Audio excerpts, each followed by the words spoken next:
I think that if we look at our former, like I spend a lot of time with my grandma. I like to visit with her and talk to her. Yeah. And she tells me, whenever I visit her, she gets her cornbread, puts a little milk in there and eats it.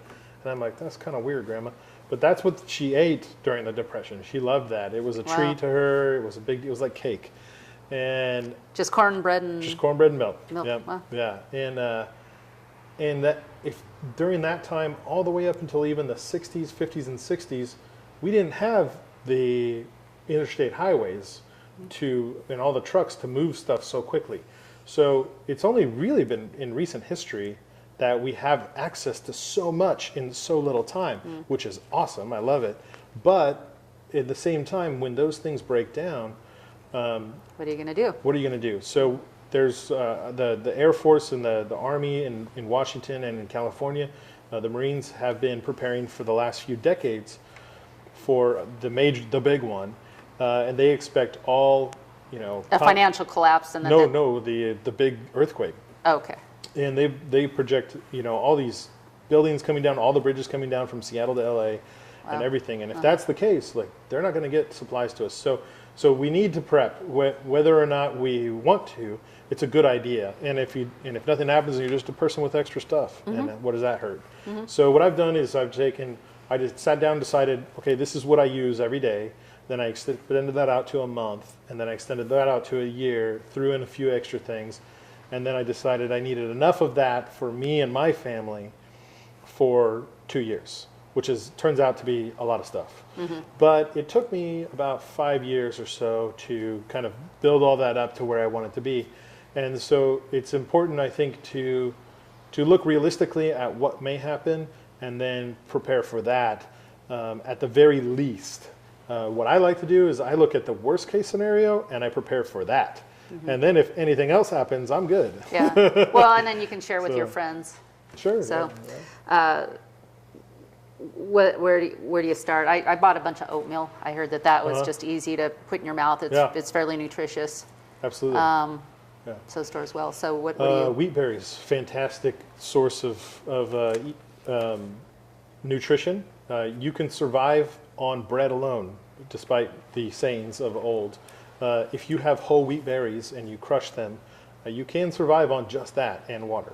Where do you get those at? It's not very pleasant, but you can do it. You can order them online. You can get them from feed stores, different places. Without going too deeply into it, there's different grades of wheat berries. Some of it's for animals, and it might have like rocks in it and stuff. But long story short, it's out there. You can get it all over. Cash and Carry is a wonderful place to go. I love that place.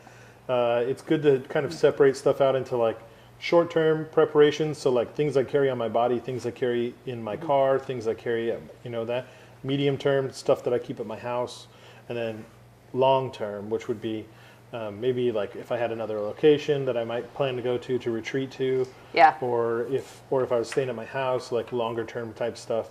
So I kind of look at it in that way in different steps. The same way I looked at what I carried when I was in the military. I have what it's on my body, what's in my gear, what's in my pack. Yeah. So 3 different things, and so I'm ready to go for different stuff at different levels. Okay, if we have time, we can get into that. But that makes me think of tactics, something that Sure. I watched, something I didn't even think of. I think in terms of if there's an emergency, put everything in a particular spot. What you had on your video was in case of an emergency, and even your guns. They come for your guns. It's like, well, here they are. Diversify my holdings. Diversify your holdings, and that way you can put everything, all places, and so you can go here, there. No, they'll not know where every spot is. That builds community now, and it kind of gives expectations out now. If I say to my neighbor, like, hey, I'm ready for the end of the world, like, isn't that great? And they're like, you're crazy. But if I say, hey, I'm worried about this thing seems like a specific threat, maybe I can leave this at your house, and like maybe I can leave this gun there, maybe I can do that, maybe you could leave something with me, and then you got like different stuff, everything's diversified out to all these different places, and that way you're kind of ready for anything type of thing. So it's like a financial market, any other financial investment. Not putting all your eggs in one basket is a good thing. Yeah. Okay. Boy, your video, I would encourage people to go on YouTube and watch you expound on that even Sure, more. So yeah. it is interesting. And when you're talking about that and with prepping, you're saying guns, you know, to defend yourself against wild animals and people, especially hungry people. Sure.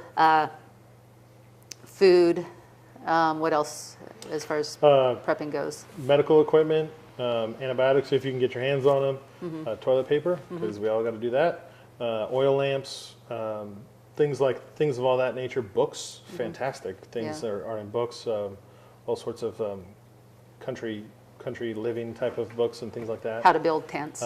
Yeah, sure. If you don't know how to do that stuff, you should figure it out. Yeah. Tools, solar rechargeable batteries, things like that. Yeah. Yeah. Well, one thing I started doing in, you know, a little bit of preparation. It started with preparation, and now I do it for my health, and that's colloidal silver. Have you heard of colloidal silver? I have, yes. Yeah.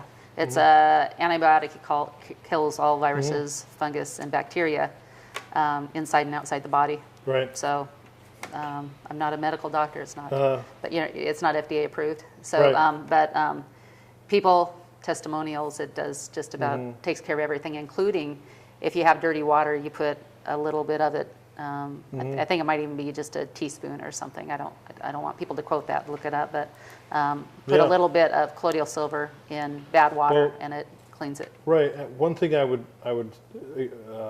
encourage everybody to do is our ancestors were super smart, and they learned how to survive in horrible conditions for thousands of years. And so anytime you go back and look at history and you're like, oh, they were doing this back then, well, maybe you should learn how to do that. Right. Right. Yeah. Maybe you should figure out what they were doing, and then maybe, because if it's not going to come on the trucks, you got to figure out how to do it yourself. Yeah, they had to rough it back then, and they know how to do it. So yeah, that's very good advice. We are getting close to being out of time. Is there any other subject you want to address before we close? Sure. I think I would just say this.